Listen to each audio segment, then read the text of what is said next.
Now that the chocolate and the marzipan harden up, I'm going to show you how to decorate it and make it really special. Now we're going to make a little flower to put on top of the chocolate. We're going to use an orange marzipan plus a little clove. I'm going to make a little ball, flatten it, and pinch it from each side.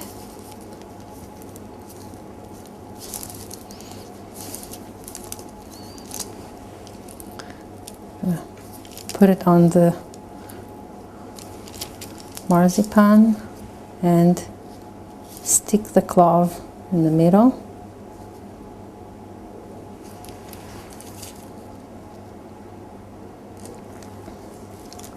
I took the white chocolate and I put it inside a plastic bag.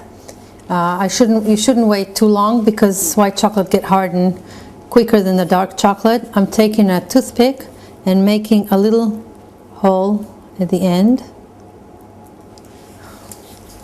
I'm testing to see how it comes out on the baking paper, baking sheet. And now we're gonna make decorations on the marzipans.